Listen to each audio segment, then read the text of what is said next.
Look closely. That reflection staring back at you right now, it is not always on your side. Some mornings it fights for you.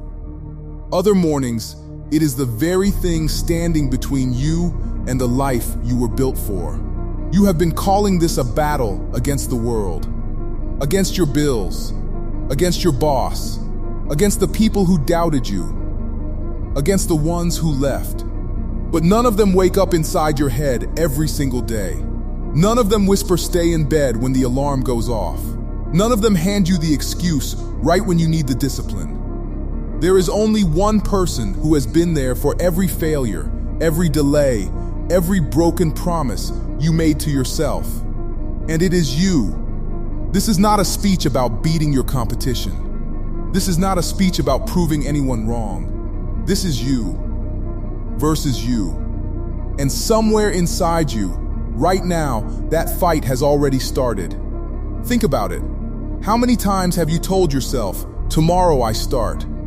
How many sunrises have come and gone while that promise sat untouched, gathering dust like an old photograph you stopped looking at?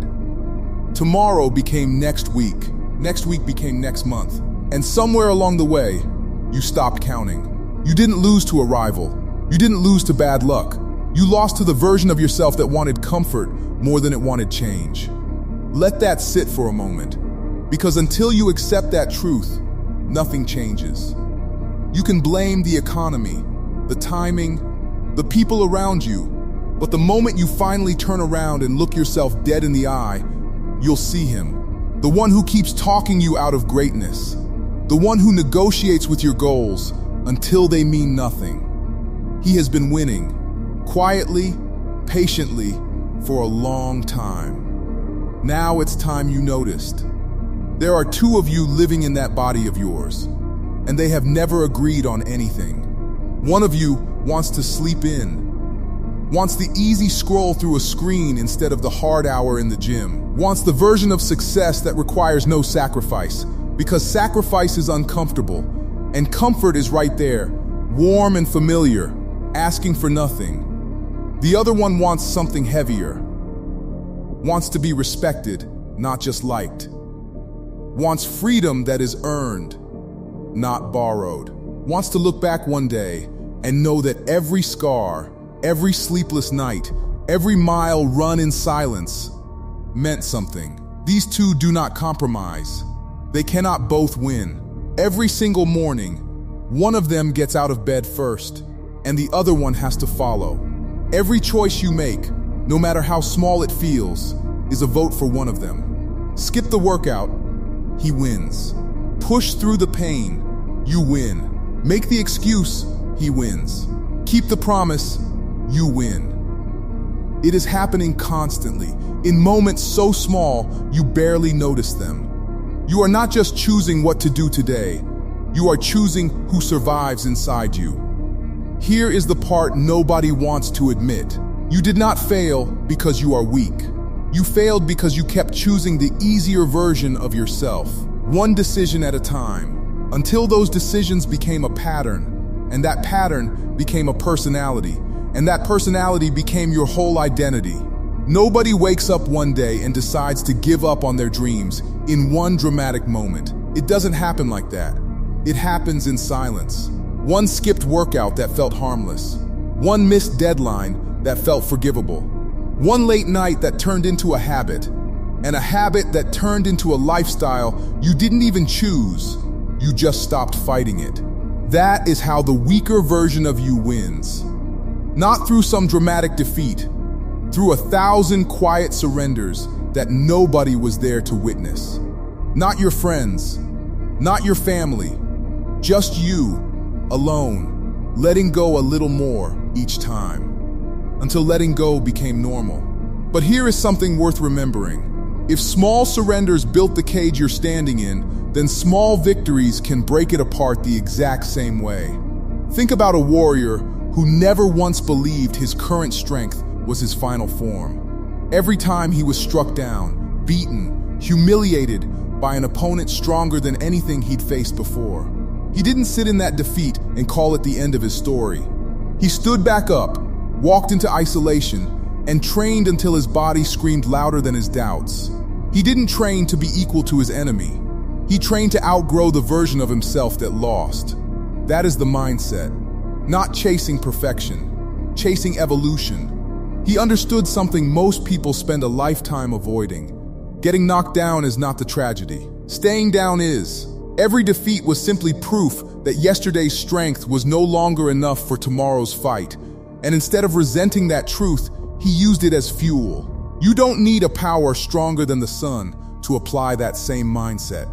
You need to stop treating your setbacks as evidence that you can't, and start treating them as evidence of exactly where you need to grow next. The failure isn't your enemy. The refusal to train after it is. And here's where so many people get trapped without realizing it. They spend their entire life trying to outperform someone else. The coworker with the better title. The old classmate with the bigger house. The stranger online with the body you wish you had. You measure your worth against people who are not living your life, carrying your history, or fighting your particular war. You will never win that game, because it was never yours to play. Stop for a second and let this settle. You do not need to defeat every person around you. You do not need someone else's timeline, someone else's luck, someone else's face in the mirror. There is only one comparison that actually means anything. Who were you yesterday? Are you sharper today than you were then? Stronger? More disciplined? More honest with yourself? That is the only scoreboard that has ever mattered. Everyone else is running their own race, on their own track, toward a finish line that isn't even yours. The moment you stop trying to outrun strangers and start trying to outgrow yesterday's version of yourself, that is the moment the noise finally goes quiet and the real work can begin. And the real work is not glamorous. It does not happen on a stage, in front of applause, with cameras rolling and a crowd chanting your name. It happens at 5 in the morning when the room is cold and silent and nobody would know if you just stayed under the blanket. It happens in the gap between what's easy and what's necessary. A gap that only you can see, because only you are standing in it. Discipline is not a single decision you make once and never think about again. It is a decision you make over and over, especially on the days when the weaker version of you is screaming the loudest, begging you to stop, insisting that today doesn't count, that one day off won't matter, that you've already done enough. He will always have a reason. He is patient, and he is convincing, and he knows exactly which buttons to press because he has lived inside you your entire life. But so have you, and you get to decide every single day which voice gets to drive. Now understand something important. That old version of you, the one addicted to comfort, the one who talks you out of your own potential, he is not going to leave quietly. He built his entire identity around keeping you small, keeping you safe, keeping you exactly where you already are. And identities do not dissolve on their own. You have to dismantle them, piece by piece, choice by choice, until there's nothing left of him to negotiate with. This is not about hating who you were. It's about refusing to let who you were make decisions for who you're becoming. Every excuse he offers you has to be challenged. Every limiting belief he whispers has to be tested against the truth instead of accepted as fact. Every habit that keeps you comfortable but stuck has to be replaced. Deliberately, painfully, one uncomfortable rep at a time. This is war, but it is not violence. It is the quiet, relentless war of choosing growth when collapse would be so much easier. And this is where it all comes together. Every hard morning you've ever survived, every excuse you've ever swallowed instead of speaking, every time you looked in that mirror and felt the two versions of yourself pulling in opposite directions, it has all been building toward this exact understanding. There is no external enemy waiting to hand you your greatness.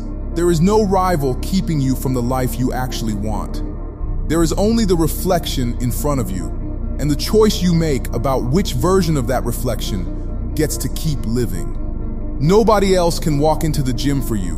Nobody else can turn off the distraction and open the book instead. Nobody else can absorb the discomfort that your growth requires, no matter how much they love you or believe in you. That work belongs to you alone, and it always has.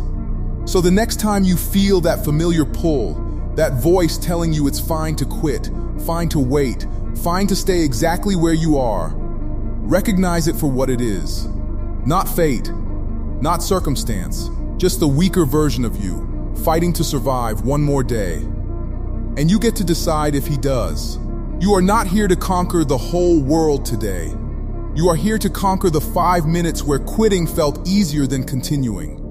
You are here to defeat the version of you that woke up yesterday and settled. That is the entire mission. Not perfection, not overnight transformation, just one version of yourself, standing taller than the one before it, every single day, until the distance between where you started and where you stand becomes impossible to ignore.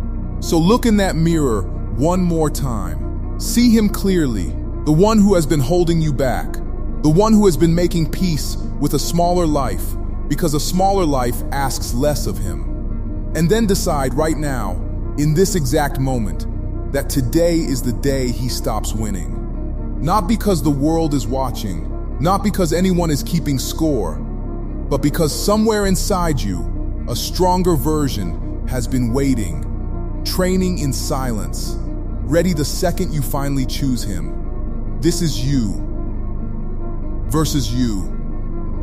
And the only question left is which one of you is going to rise?